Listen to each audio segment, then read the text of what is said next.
Out of here.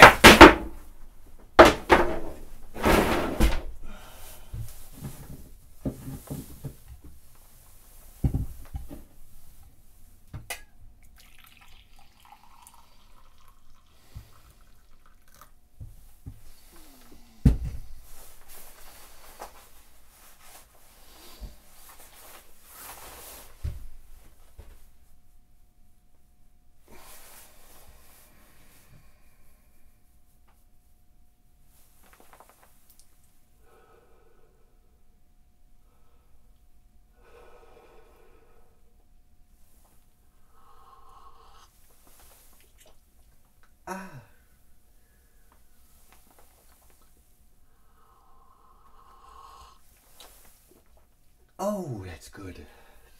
Oh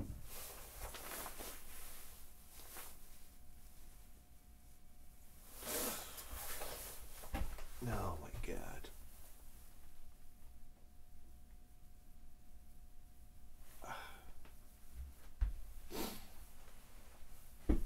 Whole fucking body hurts.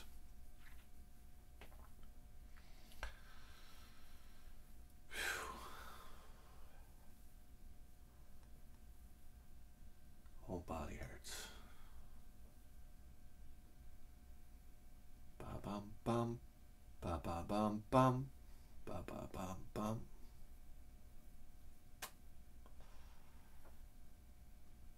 Kind of really don't know what to talk about this morning. To be honest with you. Oh man.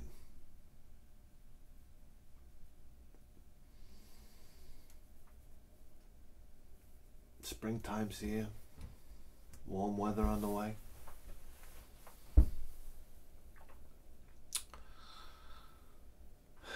Simpler days. Let me tell you something. You want to go back to simpler days? I'll go back to Rex and I. We had this. You want to go back to? You want to come back to simpler days? Like, it doesn't get more simple than like elementary school. When Rex and I were in elementary school, you know what our big thing was? We wanted to make quicksand. That was a big thing. Where is quicksand anyway? We've been on a quest for quicksand for I don't know how many years. I swear, if I found legitimate quicksand, I'd go and grab Rex now.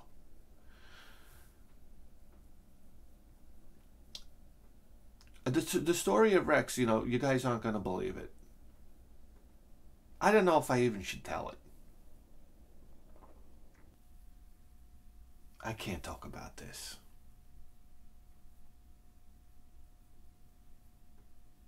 Yeah, quicksand.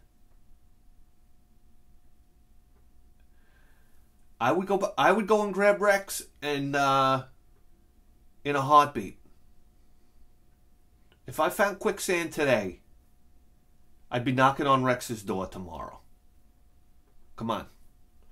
And you got to understand something. I haven't seen Rex since I'm 17 years old. There's a long story about that, but I don't think it's appropriate.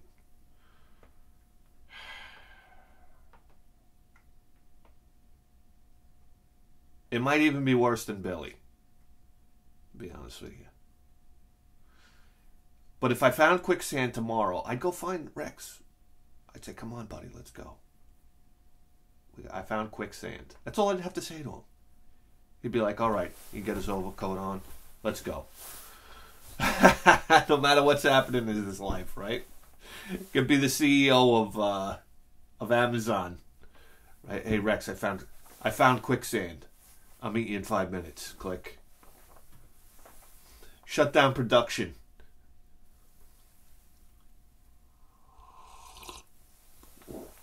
There was one time where we legitimately thought we found quicksand. We were playing in an old lot, and we found a spot where you would step in the dirt and you would just start to sink down.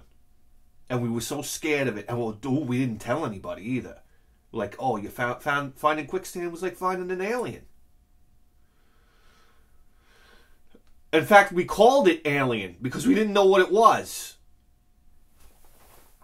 And we'd go over there and we'd put cinder blocks on the floor, and the cinder blocks would sink down into the ground. And it was always like muddy and dirty and whatnot.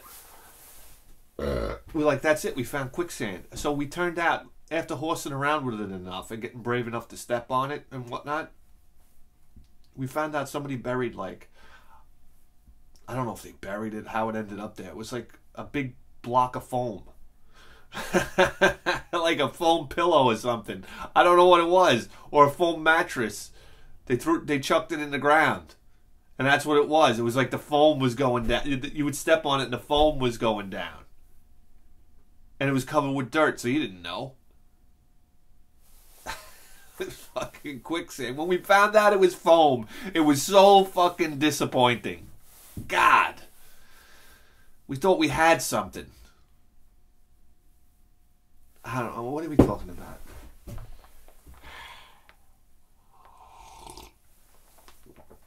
Here we go. Went to the garage sales.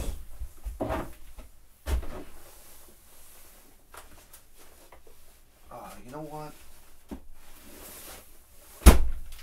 I guess we'll do this first.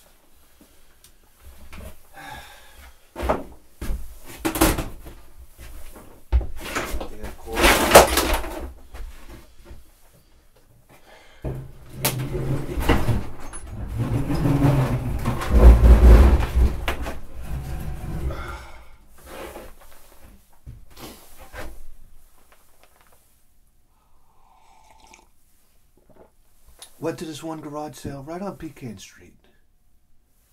Yeah. And on the table I see this. The Donkey Kong bongos. This is so Nintendo, right? I got news for you.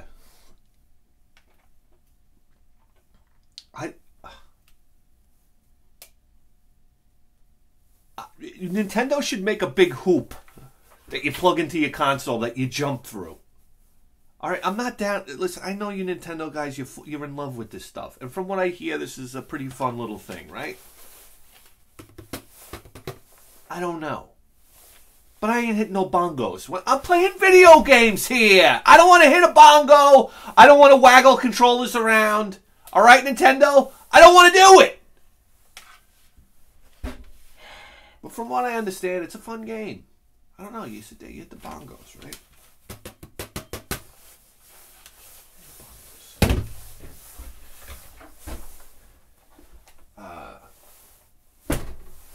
And there was some games there. Some for the Wii. Need for Speed Nitro.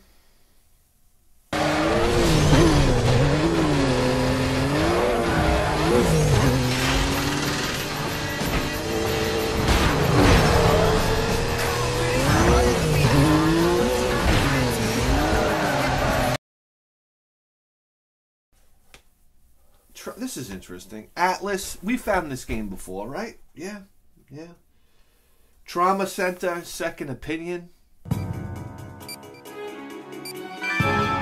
Suture in a zigzag pattern.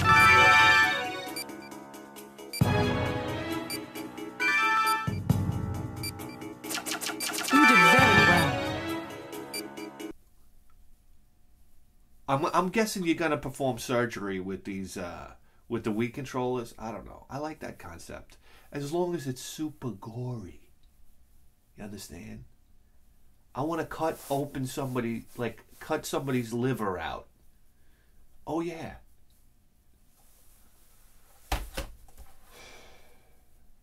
It's like my uncle upstate. My uncle lives upstate, you know. He always wants me to come up there and go hunting with him. I was going to go hunting with him until I found out what the rite of passage is. If you go hunting with my uncle and you shoot your first deer, basically you got to cut open the deer, reach in and grab his liver, and take a bite out of his liver. And he says when you take a bite out of the liver, the blood just runs down your cheek and onto your chest. And I don't know what. That's how you become a real man in life. You get it? I wasn't down. My feelings about hunting, I don't know. I'm not down. Unless I'm going to eat it for survival. I don't know. I'm not into that. I don't want to gun down some fucking animal. My Christ. Unless I'm going to eat it. If I'm going to eat it, it's a different story.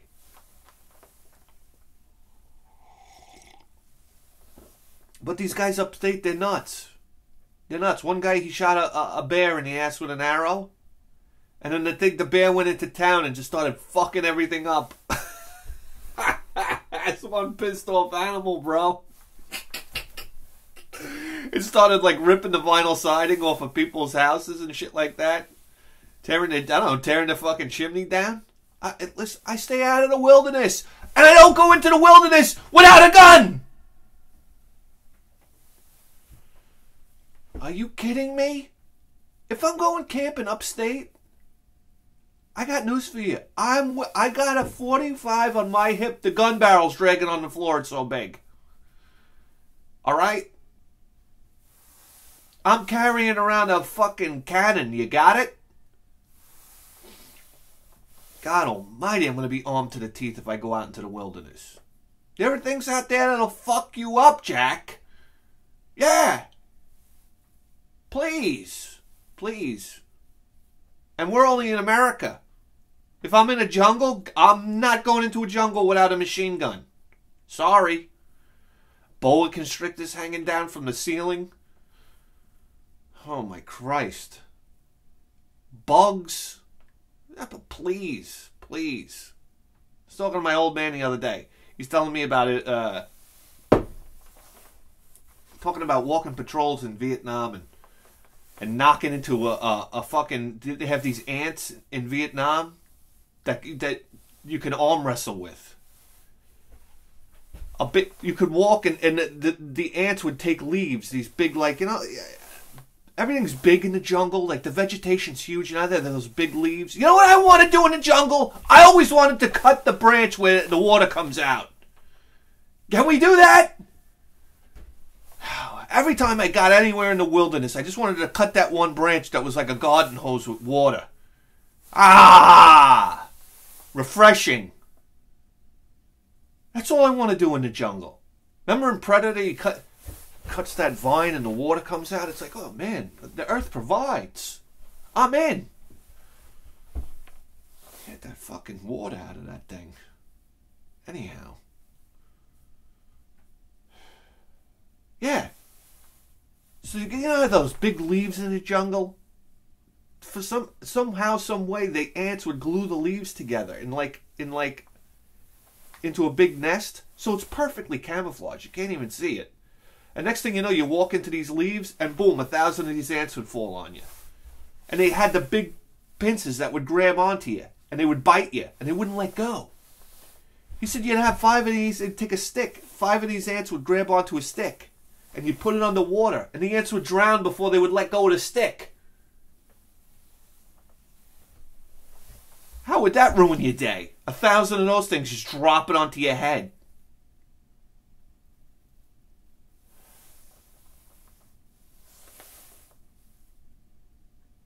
After a 12-hour patrol of walking. Oh, yeah. Yeah. To hell with that. To hell with that, Jack. I need that shit in my life.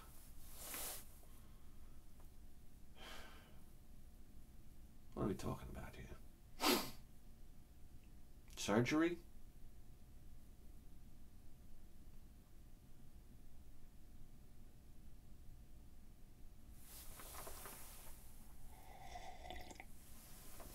Yeah, I'm not going into the jungle without a machine gun. No way. Anyhow. Here we go. Yeah, so Donkey Kong Jungle Beat.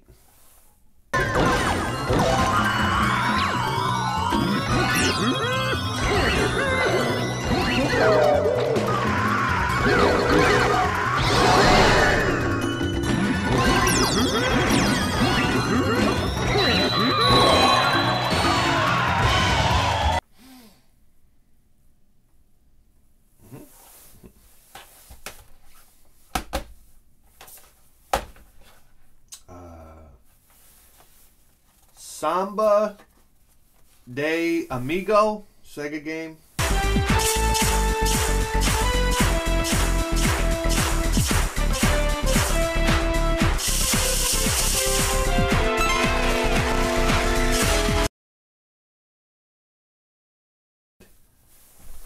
Epic Mickey.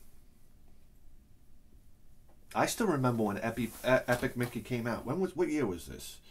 Had to be like 2000 what? 2013? I want to say. Maybe earlier than that? It could be earlier than that. Remember, everybody was making a big stink about this. Yeah.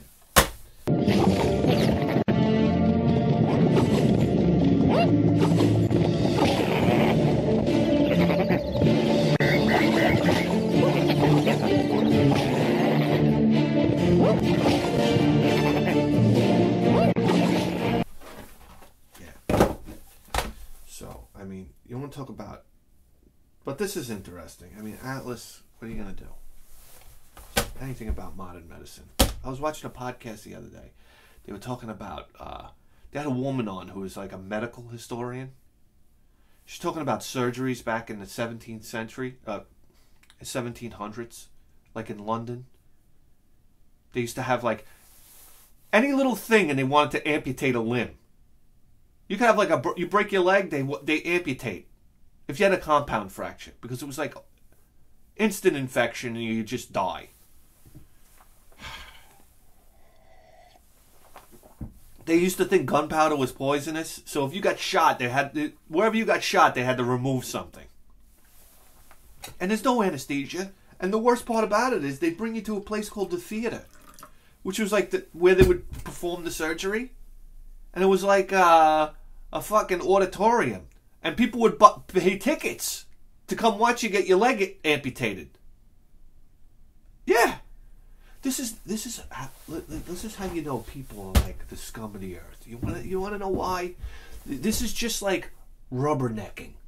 It's something I'll never understand, this phenomenon of rubbernecking. When there's an accident on the side of the road and traffic slows down because every idiot and moron's got to see what happened. Doi. I don't care. I have a destination to get to. It's not that I don't care. I don't need to see it.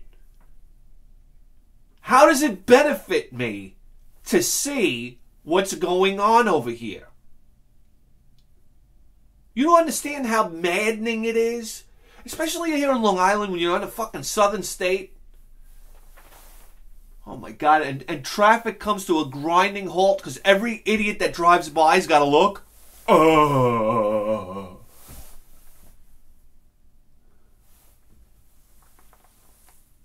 surrounded by idiots. I never look. I don't even glance. It doesn't affect my life in the least. I wish them the best. But to be honest with you, it does. They're no good with me around. All right, number one, I come out, I see any blood, I'm going to hit the floor. So it does them no good for me to look. It doesn't do me any good. What do I want to turn around and see somebody's head severed on the end of a bumper? Somewhere? And then I can't sleep for days? Where's the benefit? There's no benefit here.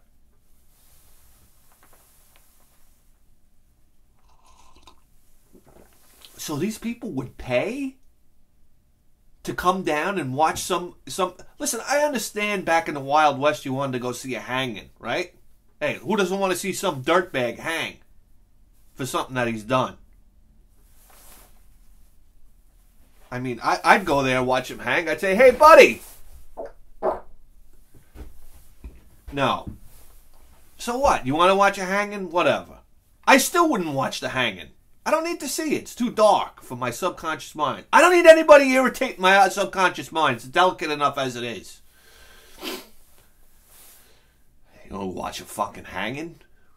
So now you're going to go watch an innocent person go get their leg cut off, which is basically... It's probably going to end up without anesthesia, so they're going to be shrilling at the top of their lungs while they get their leg cut off. Not only that, they used to crowd around the surgeon to the point where they're like bumping into the surgeon while he's trying to do what he does. And apparently there was this one guy that used to be able to like hold you down with one arm and saw off your leg with the other arm.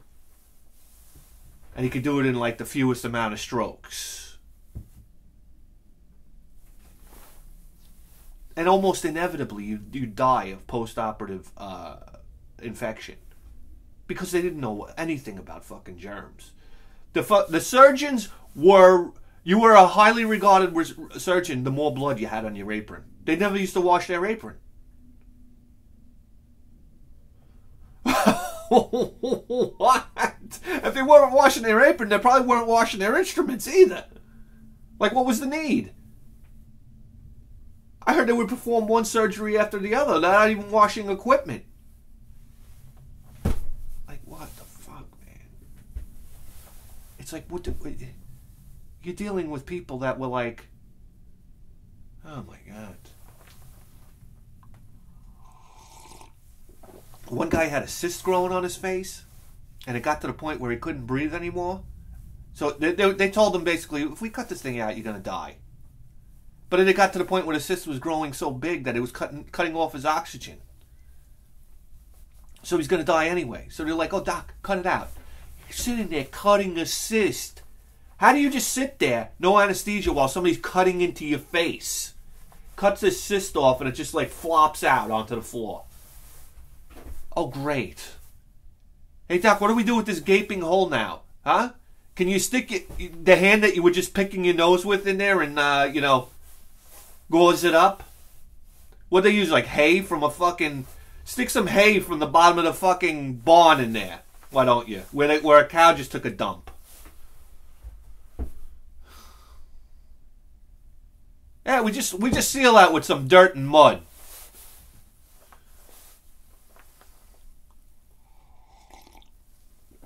That's great. That guy survived.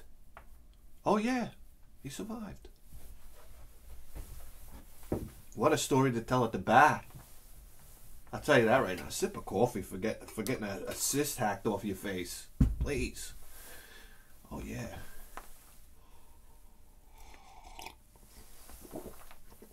I wouldn't mind having a cyst. You know, you read about these people, they got a cyst the size of a fucking grapefruit hanging off of them. And they're so embarrassed they don't want to go to the doctor for years. So it turns into like a basketball. I just want to be the person to get it cut off.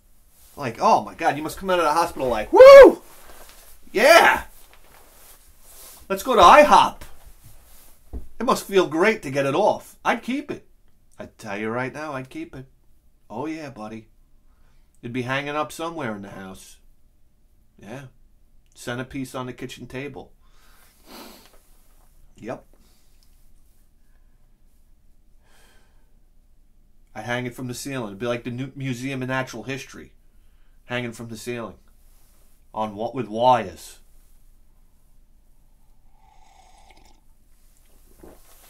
Oh yeah, I remember when I stopped smoking. Back in my 20s, I started smoking Newports. I switched from Marlboro Lights to Newports, and I almost instantly got lung cancer by smoking Newports. Man, oh my God.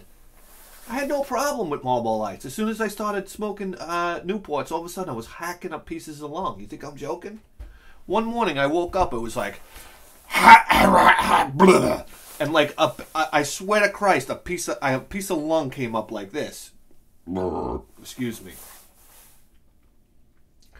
It looked like a piece of chewing gum.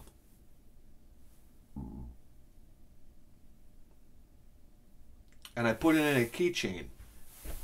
I put it in a little I got this plastic keychain, right? That you pop open, you know. Open up like this. I put that little piece of lung in the keychain. I put it on my keys, and every time I wanted a cigarette, I pulled out that piece of lung and I said, not this time.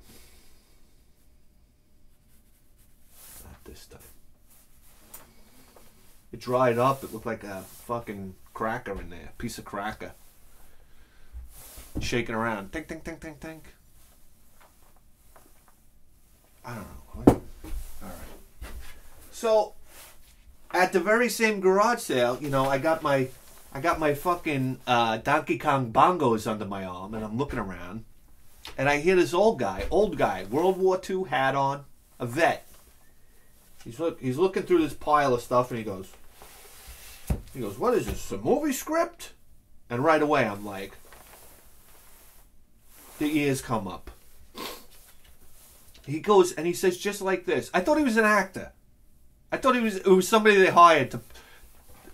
You know what? That's a great idea if you're having a garage sale. Hire an old guy to say things about certain items so people go and buy them. But this worked hook, line, and sinker. It might have been the guy's grandfather, and he was pulling one on me. He goes, "What is this, a movie script?" And he goes, "Who would want that?" And he puts it down and he walks away. And I went tearing ass over there. And I'm looking at this thing, and I look at it. It's fucking Apocalypse Now. I said, I don't know what this is, but there's no way I'm leaving here without it. It's the whole fucking movie script. This is fascinating to me. Look, the whole thing. Charlie don't surf. What a movie, huh? Apocalypse Now. It took me about 3 times of watching it to really, before it really sunk in. Because I'm kind of stupid. But, yeah, you know what's fascinating? You know what's interesting about Apocalypse Now? I didn't realize. Well, listen, the whole scene with Kurtz, right? With Colonel Kurtz. I mean, the best part about when you meet Colonel Kurtz is when you talk to that fucking Yahoo, what was it, the reporter guy, the photographer, right? Dennis Hopper. And he just plants in your... You just keep on hearing about this Kurtz guy, how he was a genius, elite soldier, this, that. He went into running a special operation, went rogue. I mean, the build-up on this guy was the whole fucking movie. And just Captain Willard's, like, obsession and how he was, like, an elite soldier, too, but he was fascinated by this guy. And then when Hopper starts talking about Kurtz, he's like, talking about what a like demigod the guy was. And it was, and the big meetup and the showdown, that wasn't a showdown, but you meet Kurtz and it was like, fucking guy was in the shadows, and he starts talking and you're like, wow, this guy's kind of making a good point. And you're like, holy shit. It was like, and then they killed a fucking bull, and it was a real bull they killed in the movie. And the movie kind of freaks you out. Let me tell you something. You want to talk about thrillers? I mean, you put your slasher movies down. You want to put that? You could take your Exorcist and shove it up you shove it up your ass. As far as I'm concerned, Colonel Kurtz is the real story of here, isn't it? Right? The horror.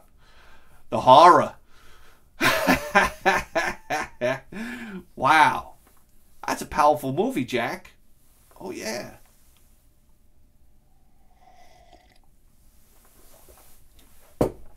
So here we go. Grandpa dropped the script. I picked up the script. It was in a bag with this fucking Pokemon phone book. I don't know what this is. So this Pokemon, guys. You know, I don't know. Anyhow, I took the bag. I put the Pokédex on top of the script. And I went up to the guy with the bag. And I said, this is a very dishonest thing to do. I understand. But if you're running a garage sale, you should understand what you're selling. So I put the thing on top like this, and I had the bag, and I said, how much do you want for this stuff? Okay? You want to look through? I put it out like this. So if he wanted to look through, he could look through. Anyhow, we got the script here. $2. What are you going to do? $2 for this. 15 for this stuff. So there you go. Now I could go. Me and my wife can go. Maybe she could be Kurtz, and I could be Willard, and we'll read this out. I don't know. We'll play it out to the end. What are you gonna do? Apocalypse Now screenplay. Yeah. What, did Martin Sheen have a fucking heart attack? You know what happened during this movie? During this filming of this movie? Number one, they had a budget for like $14 million, which was tremendous back then. What year is this? 75? 75.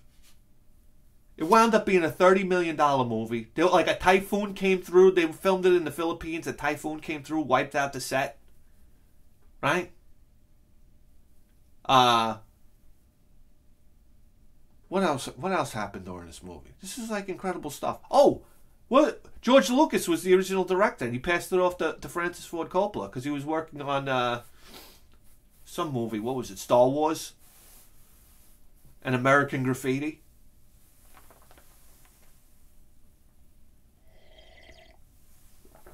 All these crazy things happened. Anyhow, you know, what are you gonna do? That's apocalypse now. What are you gonna do? That's it. We're done here. Listen, I don't have to tell you that you just tuned into the greatest video game program in the history of human civilization. And you better believe